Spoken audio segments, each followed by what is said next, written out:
Independence day weekend లో Indian box office లో mega clash అయితే చూడబోతున్నాం. తమిళం నుంచి కూలీ, హిందీ నుంచి వార్ 2 భారీ అంచనాల మధ్య విడుదల కాబోతున్నాయి. వీటి క్రేజ్ ఒక భాషకే మాత్రమే పరిమితం కాదు, పాన్ ఇండియా స్థాయిలో ఇవి సందడి చేయబోతున్నాయి. అయితే కాంబినేషన్ క్రేజ్, ఎగ్జైటింగ్ ప్రోమోలతో కూలీనే హైప్ పరంగా ముందంజలో ఉన్నట్లయితే కనిపిస్తుంది. ఇండియాలో బుకింగ్స్ మొదలు కావడానికి ఇంకా చాలా టైం ఉంది, కానీ ఈలోపే యుఎస్ లో ఈ రెండు చిత్రాలకు టికెట్ల అమ్మకాలు అయితే మొదలైపోయాయి. అక్కడ కూలీ దూకుడు ముందు వార్ 2 అస్సలు నిల్చేలా కనిపించడం లేదు.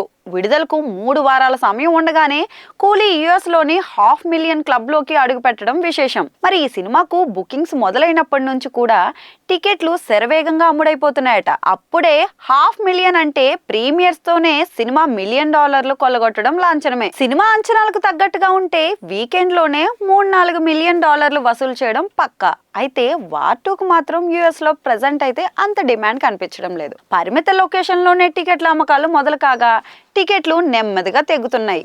అమ్మకాలు $5,000కు చేరువగా ఉన్నాయంతే. అయితే పూర్తి స్థాయిలో బుకింగ్స్ మొదలైతేనే ప్రీ సేల్స్ ఎలా ఉంటాయో చూడాలి. ప్రెజెంట్ అయితే సినిమాకు డిమాండ్ తక్కువగానే కనిపిస్తుంది.